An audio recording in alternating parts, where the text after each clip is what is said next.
Magandang umaga mga bata. Para sa week 2 ng math, ang pag-aaralan natin ay ang rounding off. Tandaan, rounding off or pagtatantya ay ginagawang paraan upang mapabilis ang pagbibilang ng mga bilang sa pinakamalapit na pwesto o place value. Sa araling ito, ikaw ay inaasahang may round off ang mga numero sa pinakamalapit na sampuan, tens, daanan, hundreds at libuhan, thousands. Tingnan mo yung halimbawa sa ibaba.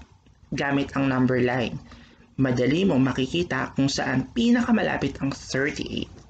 Ginagawang paraan upang mapabilis ang pagbibilang ng mga bilang. So ito yung number line, yung nasa picture.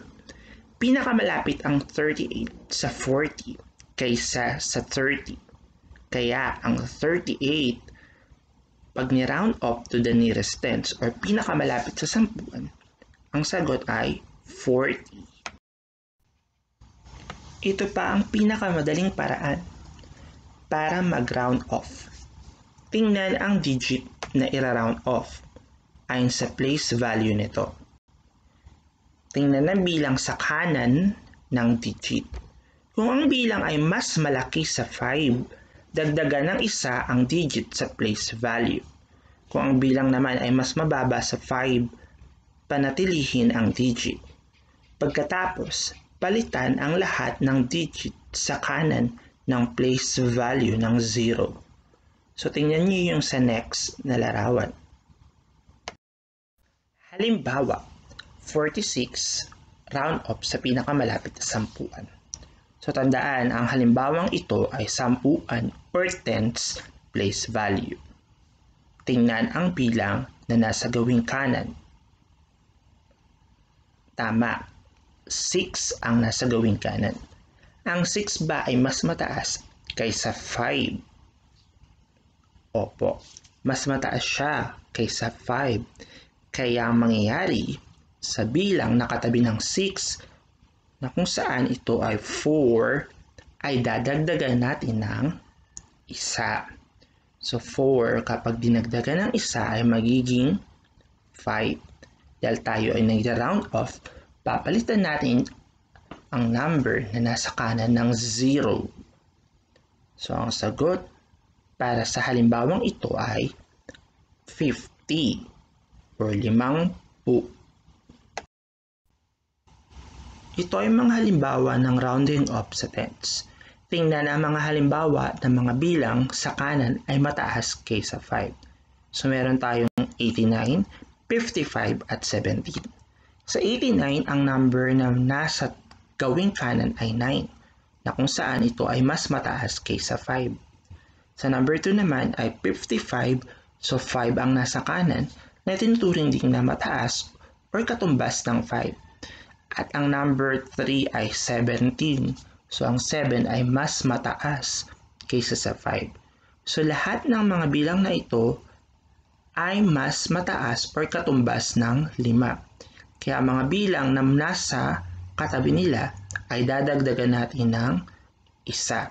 So ang 8 ay magiging 9, ang 5 ay magiging 6, at ang 1 sa number 3 ay magiging 2. At lahat ng mga bilang na nasa gawing kanan ay gagawin natin 0. Kaya sagot sa number 1 ay 90, number 2 ay 60, at number 3 ay 20. So napapansin nyo, lahat ng bilang na mas mataas or katumbas ng 5 ay laging nadadagdagan ng isa. Sa ikalawang halimbawa, ito naman ay mga bilang na mas mababa sa 5. Halimbawa, 84, 53 at 11. So ang bilang na nasa kanan sa number 1 ay 4, sa number 2 ay 3, at sa number 3 ay 1. So lahat ng ito ay mas mababa sa 5. Kaya hindi natin dadagdagan ang mga bilang na katabi nila. So nakikita nyo sa number 1 ay 80 ang sagot.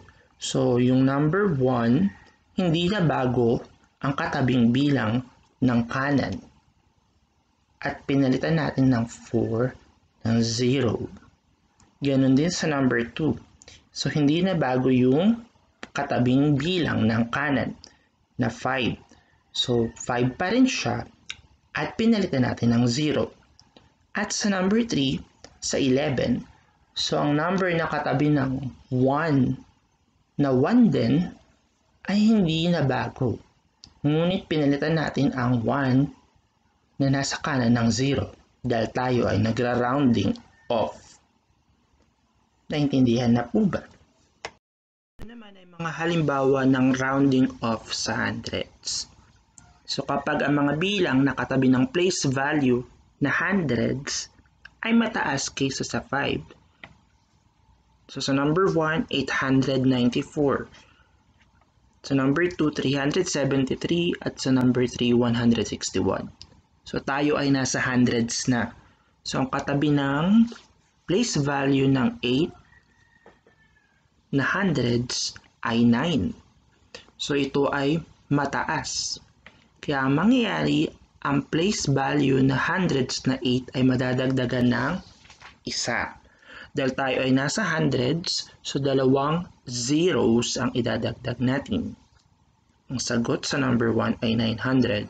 Sa number 2 naman ay 373. Ang katabi ng hundreds or place value na hundreds na 3 ay 7. So ang 7 ay mas mataas sa 5. Kaya ang 3 ay madadagdagan ng 1. So magiging na siyang 4. Dahil tayo ay nasa place value ng hundreds, so dalawang zeros ang ating idadagdag. At sa panghuli, ang 161, ang place value na nasa hundreds ay 1. At ang 1 ay may katabing 6. So ang 6 ay mas mataas sa 5. Kaya ang mangyayari ay dadagdagan natin ng 1, ang 1 na magiging 2.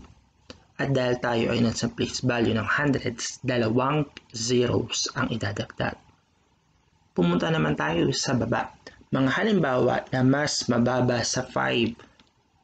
So sa number 1, 814, number 2 ay 513, at ang number 3 ay 121. So sa number 1, ang place value na nasa may gawing hundreds ay 8. At ang katabi niya ay 1. So ang 1 ay mas mababa sa 5. Kaya hindi natin babaguhin si 8.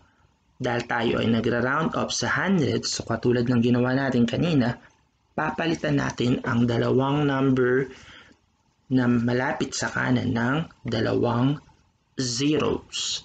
Sa number 2 naman, 513. So ang place value na nasa 100 ay 5. At ano ang katabi ng 5? 1. So ang 1 ay mas mababa sa 5.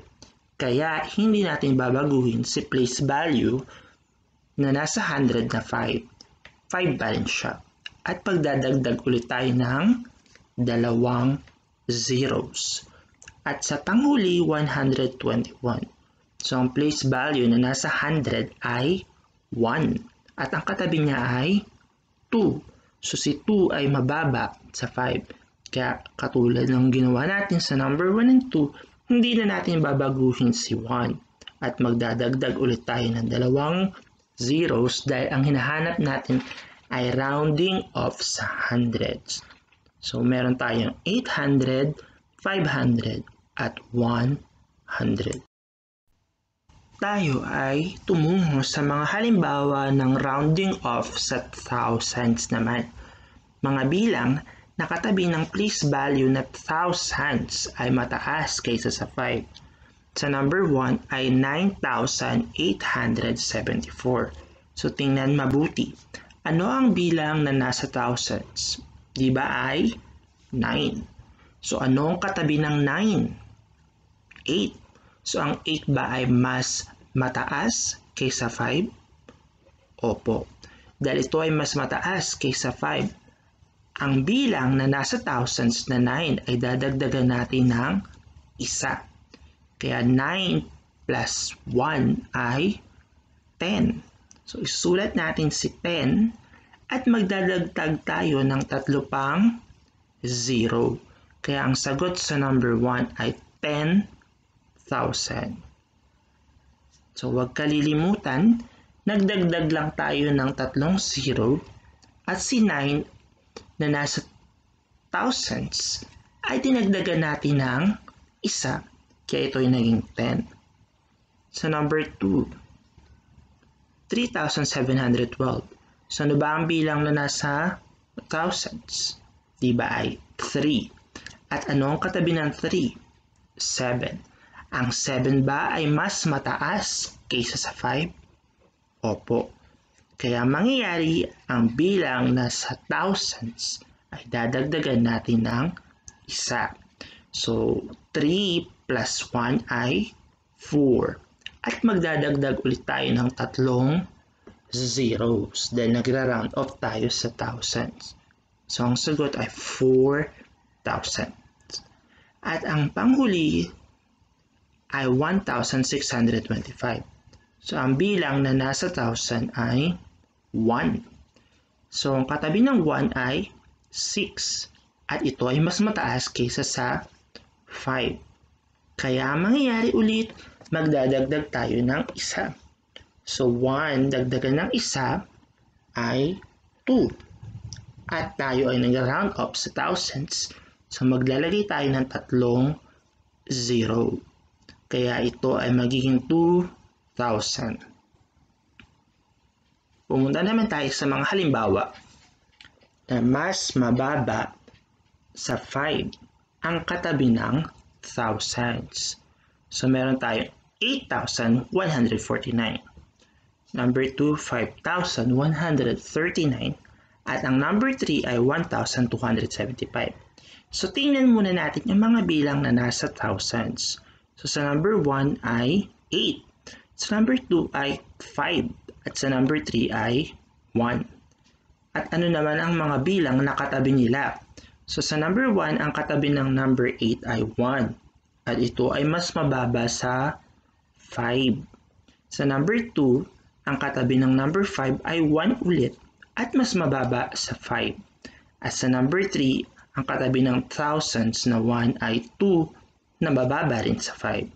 So ang gagawin lang natin ay hindi na natin papalitan ang mga bilang na nasa thousands na place value. So sa number 1, si 8 pa rin. Sa number 2, si 5 pa rin. At sa number 3 ay si 1. At dahil tayo ay nagra-round off ng bilang sa thousands, ilang zeros ang idadagdag natin? Tama, 3 zeros.